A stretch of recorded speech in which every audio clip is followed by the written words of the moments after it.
Thank you.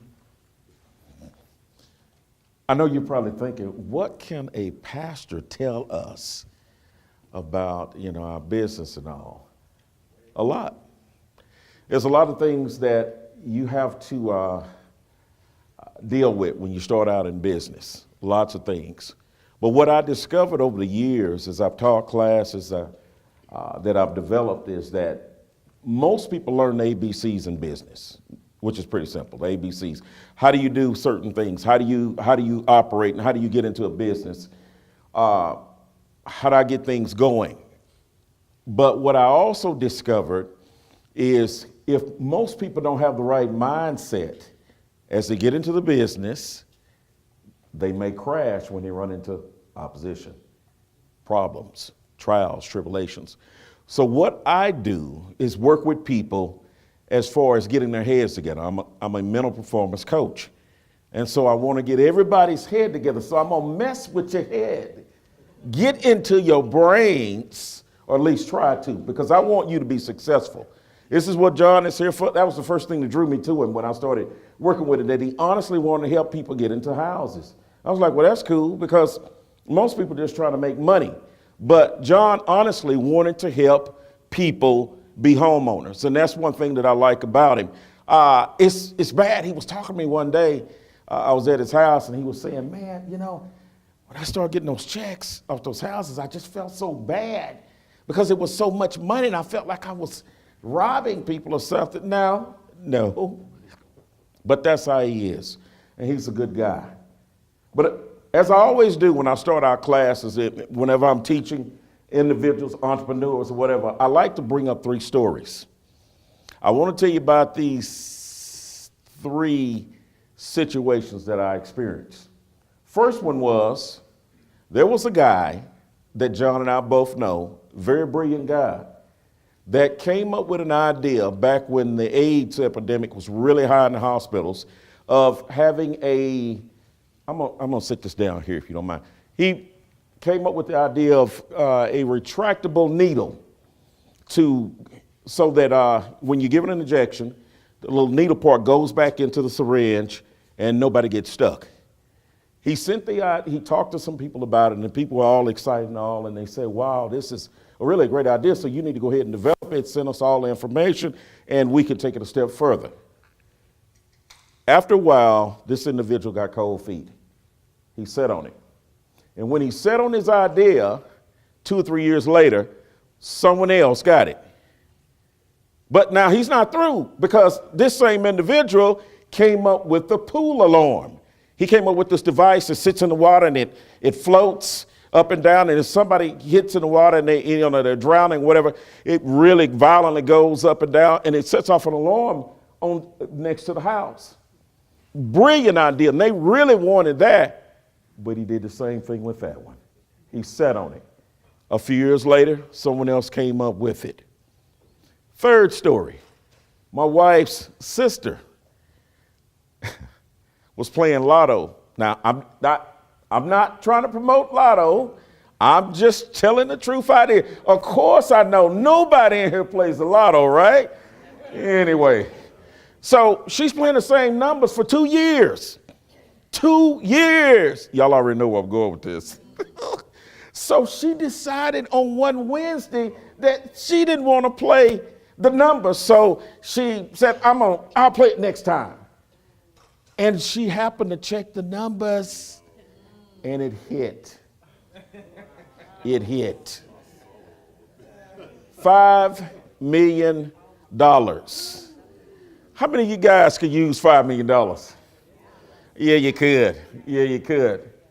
Now, the reason I bring these stories up to people whenever I teach a class is, I'm trying to let you know that you have to step out and do whatever's in your heart. This is part of what you're doing right now.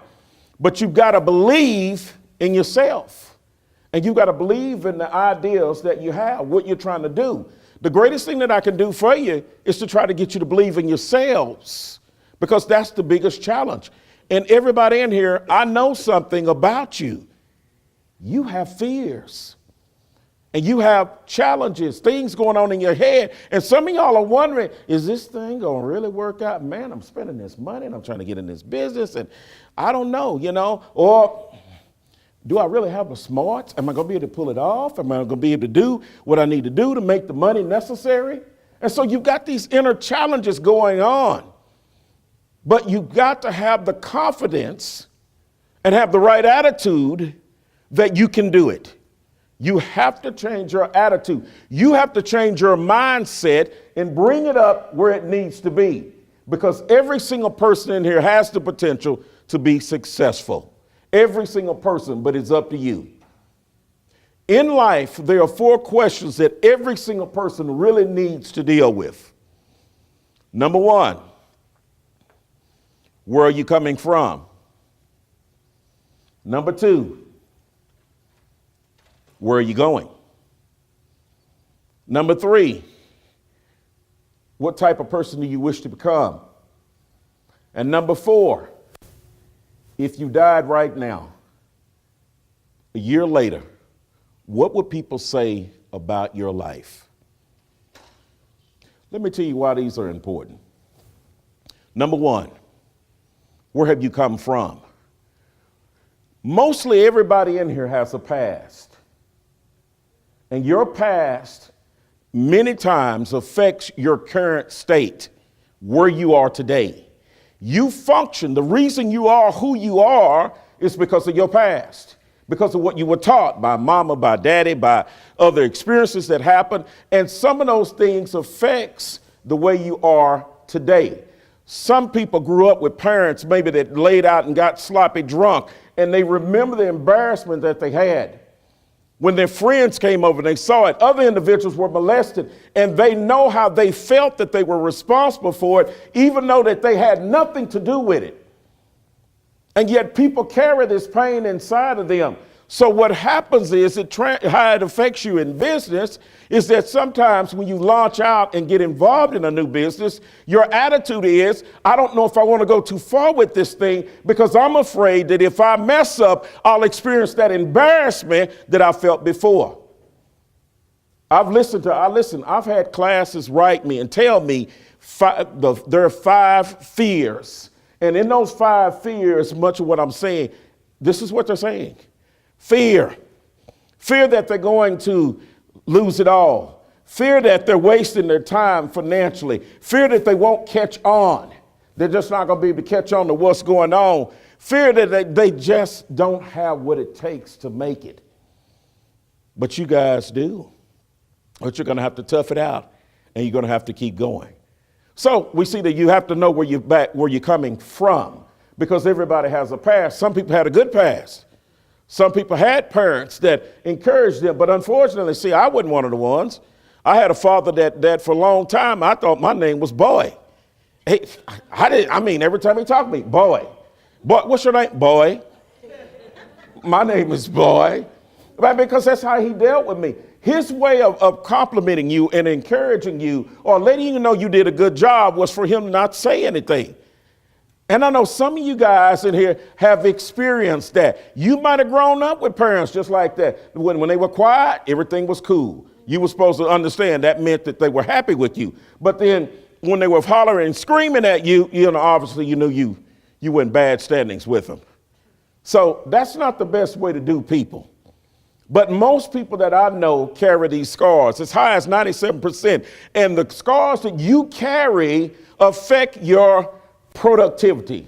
It's going to affect the bottom line. It's going to affect your success rate.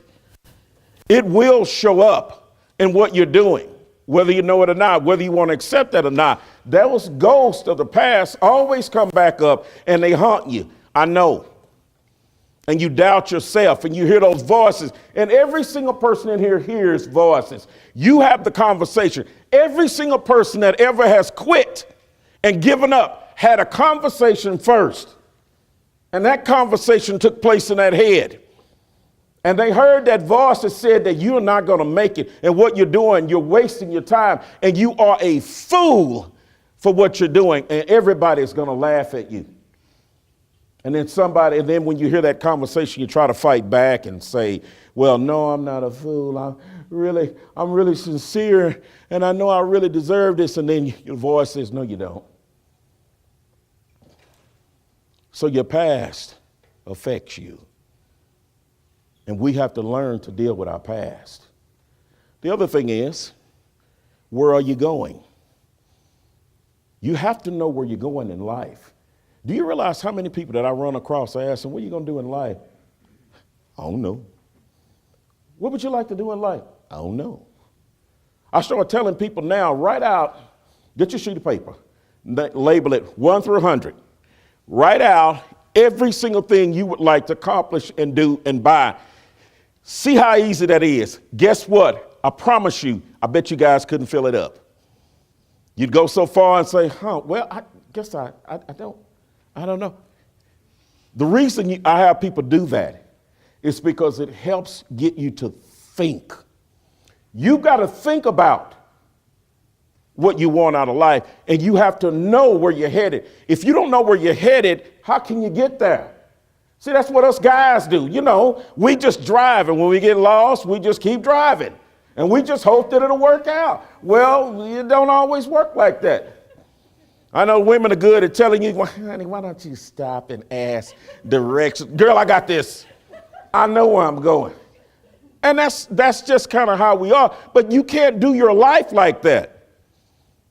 You have to know where you're going. You have to know exactly where you want to be.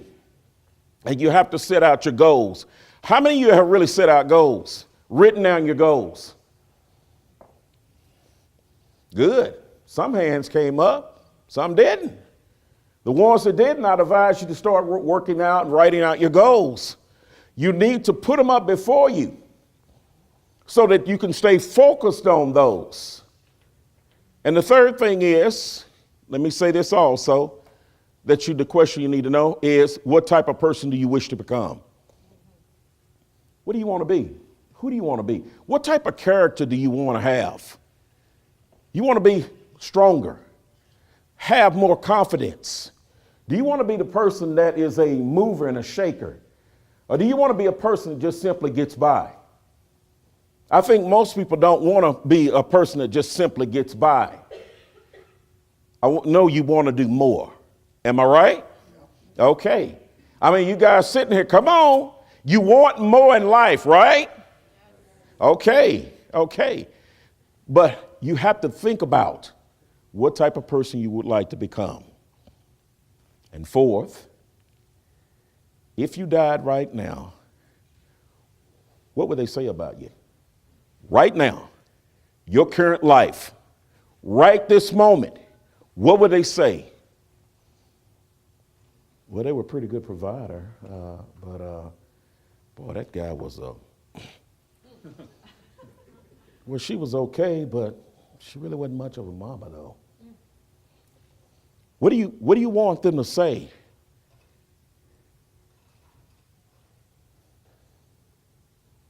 Think about it.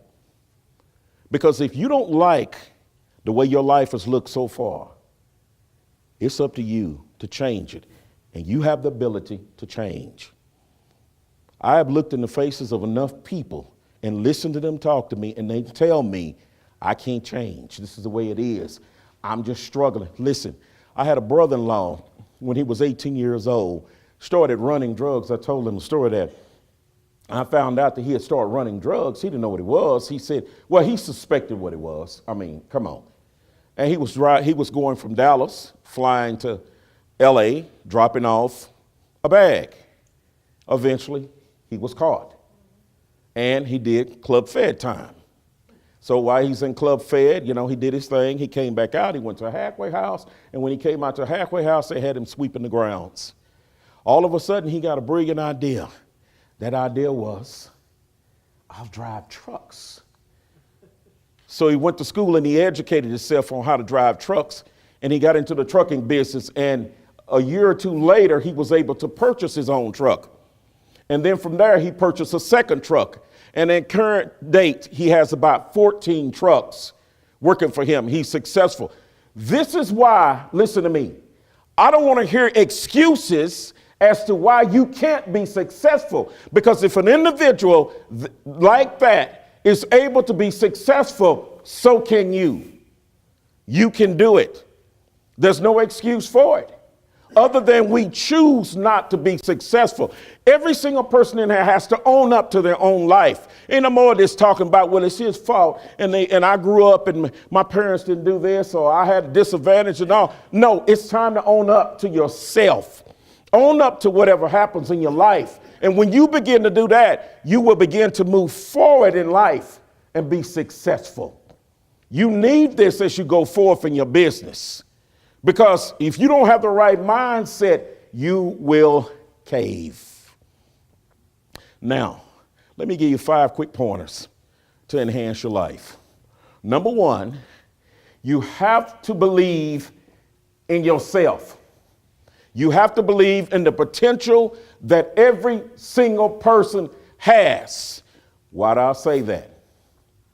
Think about what I'm saying to you now. 15 years ago, there were certain things that you couldn't do too well that you can do now, right? I mean, are we on the same page on this? You're able to do more things today than what you did 15 years ago. Okay. That shows that you have potential to learn. 15 years ago, you could not do a lot of things. You have the potential to push forward and do more. Most of us live in a comfort zone. We live at about so far and we're on cruise control and we only go so far in life and we get comfortable. And that's the biggest problem. You get too comfortable. You're comfortable with your life. You're comfortable with getting up and doing the same routine every single day. And so we go on cruise control and we do the same thing. We get up, we put our shoes on, we brush our teeth, we eat our breakfast, we drive to the same places, and we're just comfortable. But the problem is you got to move a little bit farther beyond that. You have to. So you follow me so far? It's important that you understand this, that you have the potential to do more. I don't want anybody to crash out. You have the potential to do more, but I need you to tap into the potential you have. How do you tap into it? You got to believe in yourself. You have to believe it. That's one of the biggest challenges that I have with people. How do I get you to believe in yourself? What can I do to get you to almost shake you and say, you have it? You have it. You can do it. And I've seen people that are really far down. It's amazing what people have the ability to do when they're under pressure. Do you realize that most of our inventions that we have came out of a necessity or a need? When you're under the gun, you'll be surprised what you can do. But every single person in here has the ability to do it. And I know you can. You guys are going to be okay. Second nugget, the second point I want to give you that'll help you is you have to become comfortable with being uncomfortable until you become successful. You have to become comfortable with being uncomfortable. What do I mean by that? Being uncomfortable is doing something that you're not used to doing. And what we've discovered is typically people stay away from things that they're not comfortable with. We go out and we date the same people, same type of people, because we're comfortable with them. And we run into somebody that's entirely different, than what we do is that we kind of shy away from them and we feel like, oh, well, they're not compatible with me because they're so different from me. But the reality is you're just not comfortable with them because they're different. Your differences or your being uncomfortable is something that you have to overcome, because in what you're doing right now, I guarantee you, you're going to be uncomfortable. Some of the stuff that John is sharing with you, you got to get out there. You're going to be uncomfortable. I wasn't comfortable when I had to go out and show the house. People standing there. And I sure didn't like it when they tell you that, okay, we're going to be at the house at 2 o'clock. Okay, you show up at 2 o'clock. They don't show up and then they don't answer the phone. That just made me want to slap them upside the head. I mean, how rude can you get? And then they won't answer the phone, you know? But this is stuff you have to go through in order to get where you need to go. If you want to get to the promised land, you've got to go through the wilderness. She got it. You have to go through the wilderness. You're going to be uncomfortable in the wilderness. But what you want is to make sure your shoes don't wear out when you're walking. You want to make sure that you stay up on top of things and that you have the right attitude. Because what you're doing now has the potential to make you a lot of money.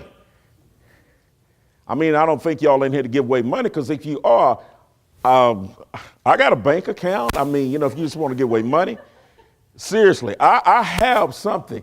But guys, you're here to be successful, and I want you to be. The third nugget, oh Lord, you got to be like Peter that walked on the water. Let me tell you why I say that. I'm getting a little hot. You don't mind if I'm gonna be like some other people, wipe here. You have to be like Peter. How do you be like Peter? Tell you, Peter was in the boat. He sees Jesus walking on water.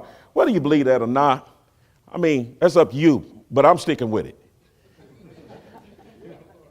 Everybody's sitting in the boat. The storm is going on. They're all rocking. I'm sure that some of them were getting seasick. And they're sitting in the water, and they're like, Lord, we're going to die. We're about to take on water. So he's sitting there, and all of a sudden, Jesus walks across the water. He comes out. They're standing there, and they scream. Who is that walking on the water? They're thinking it's a ghost. So they, all of a sudden, Peter, of all the people, says, bid me to come to you if you are the Lord, basically. So Peter steps out and he begins to walk on the water. What lessons can we learn from this? There you go. How can this apply to business? The individuals in the boat are the 1/3, let me say, they are the 90% of the individuals in the world that will not get out of their boat. They sit there. They will not try to be successful. 90% of the population, only 10% really go after what they want. 10%ers. You guys are fitting in the category of 10%, whether you know it or not, because at least you were willing to step out and do what you're doing today. You guys are the exception to the rule, but I want you to take it in and understand you are the exception. I'm not telling you this just to be telling you. This isn't one of those insurance commercials where I stand up and say, you have potential and you have potential, and then my nose grows. No, I'm telling you the truth.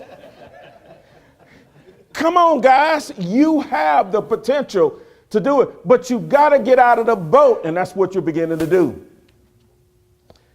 Now, back to our story.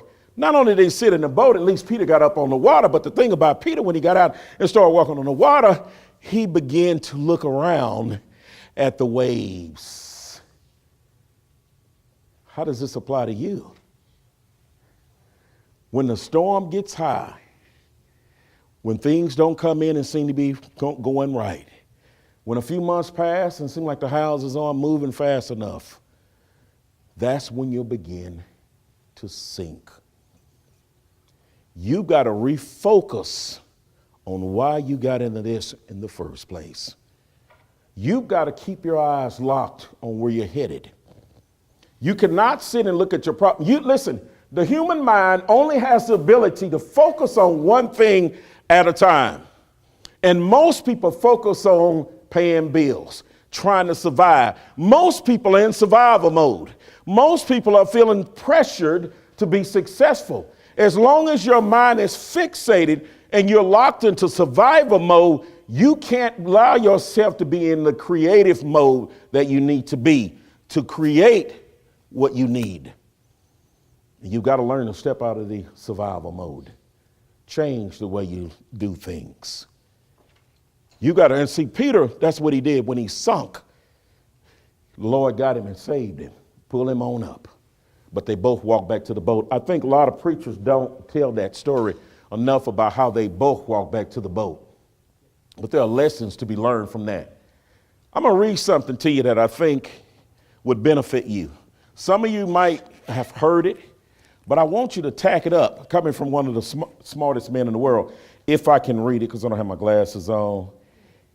It comes from Ecclesiastes 11, starting at 4 through 6, it says, he who observes the wind and waits for all conditions to be favorable will not sow, and he who regards the clouds will not reap.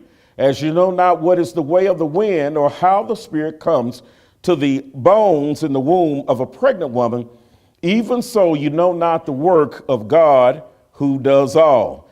In the morning sow your seed, and in the evening withhold not your hand, for you know not what shall prosper, whether this or that, or whether both will be good. That came from one of the smartest men to ever live. And he's telling you, sow your seeds.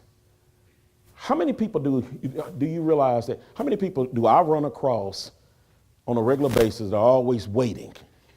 They're on that island. You know, there's so many people shipwreck on that island. One day I'll, you familiar with that one? One day I'll make $1 million. One day I'll launch that business. One day I'll start doing this or that over there. One day I'll start working on weight. Yeah, we all will. One day, what people need to do is vote themselves off the island. Because in order for you to be successful, you got to get off of it. The one day is today. You don't have forever to live. Tomorrow is not guaranteed to you. What you need to do needs to be done now. 50% of the individuals that buy into this course, I was told, do not even put it into motion. 6 months later, John calls them and they're still sitting on it. 6 months later, can you tell me why? Why would you take a course like this, have all this laid out for you, and you don't do anything with it but sit on it? Fear. Fear stops most people. Fear prevents us from going forward for fear of being embarrassed or losing it all. I wish I had I could read you all the comments that I've had from all the classes that I've taught. And what was amazing is how everybody seems to think the same way. Fear. Fear. You can't let it happen to you. You can't let it happen to you. Then, so far we have, on the nuggets is that you got to believe in yourself. You have to realize that you have potential. You have to get comfortable with being uncomfortable.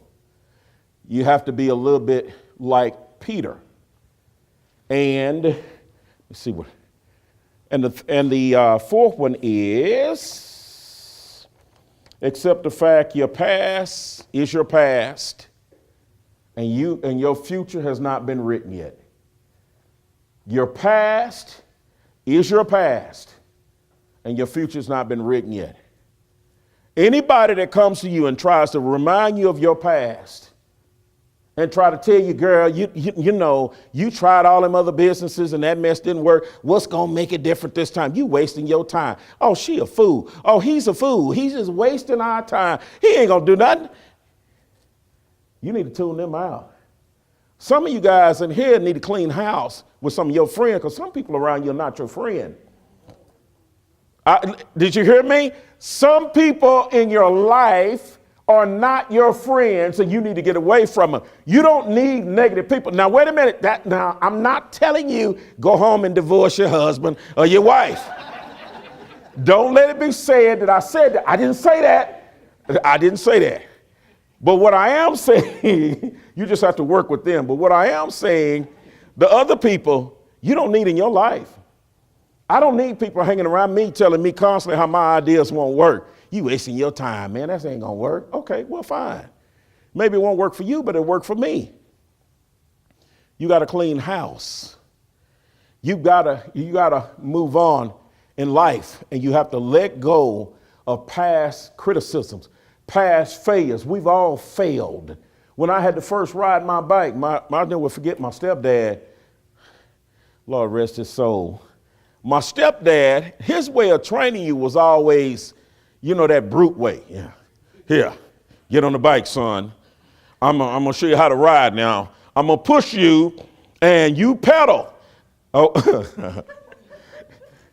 he didn't tell me about the part of hitting the cars and stuff, you know. You little kid, okay, I will go. You start pedaling and, you go on and then bam. I remember hitting the car. I remember running to the side of the house next door. That's how bad it was. And he's laughing at me. I didn't think that was funny. And it was worse trying to learn how to swim. He walk you out. I mean, you're only about this tall when you're little, and he walks you out in the water. It's up to his chest. Okay, come on. All right, I'm going to let you go. Then you're going to swim. He let you down. Then he pull you back up. And you know what? And then, see, you hate the water. You hate going swimming, and you almost hate him, too, because it's like, why are you doing me like this? But that's how he did me. And I didn't like that. And those memories stick in your head, and it causes you to not want to attempt to do more. So some of your failures in the past, whether it been financial failures or whatever, will cause you to hold back. And even some of your religious belief will cause you to hold back. Some folks are brought up in very strict religious groups that taught money is, to a certain degree, is evil. You get too much money, you get beside yourself. I actually heard a preacher say that on the radio. You can't handle winning the lotto. You know what? But I'd like to try. That's what some of them thinking. I'd like to try. So you're saying you can't handle money. That's kind of crazy. You'd rather stay poor. Do you know the sad thing about that is that the poor people, as though they're going to be more holy, poor people have a problem with coveting. See, that's the problem. You sit when you're poor, you sit and look over your neighbor's fence and covet when you can get it yourself, because God doesn't have a problem with you being successful. So, and I'm not trying to preach a sermon to you. That was for free. I'm just trying to help you out. I'm trying to keep it real here. Okay? So, you got to learn to keep moving and let go of your past and recognize your future has not been written yet. Anybody that tries to tell you that this is it, you're done, you can forget it, you're over 50, nobody's going to deal with you, you're old and rusty, and nobody wants you, forget it. You can do whatever you want to do. Colonel Sanders did his thing at 66 years old. He became successful, 66 years old. Now that means it's hope for some of us in here, right? All right. And our fifth point is this. And our fifth point is this. Hey, look, I can remember so much now. Our fifth point is you got to take control of your setbacks. I was just messing with you. See, I knew that all along, right? You have to take control of your setbacks. You have to take control of your setbacks.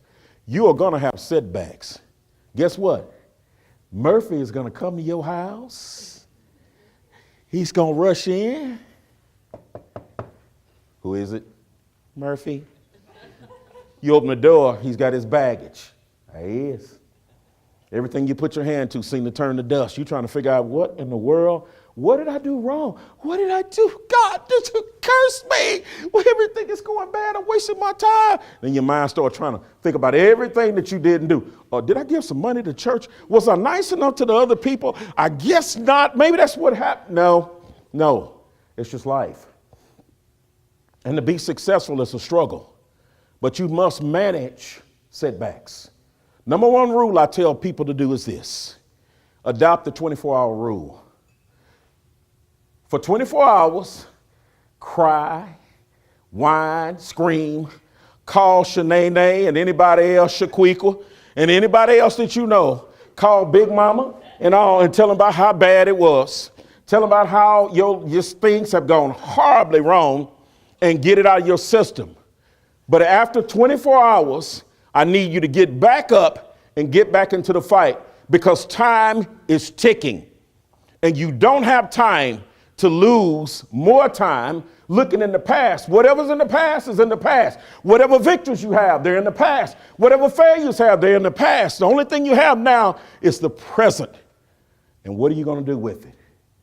Move forward. You follow me? So I kept it simple.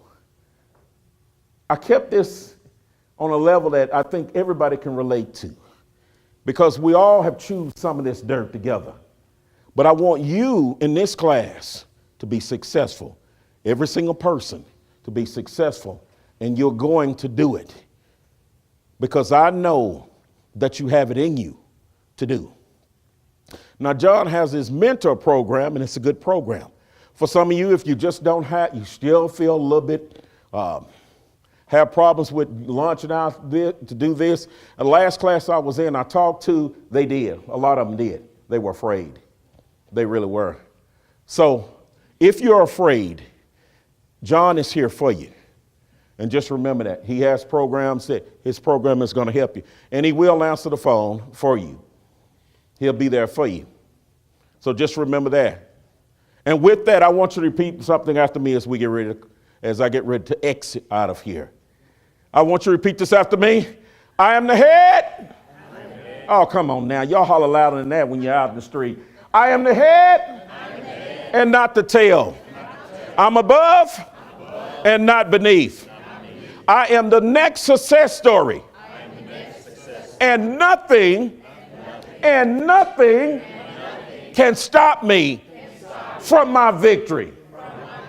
And if I was in church, I'd say, amen. All right. We're going to turn you back over to John. Thank you.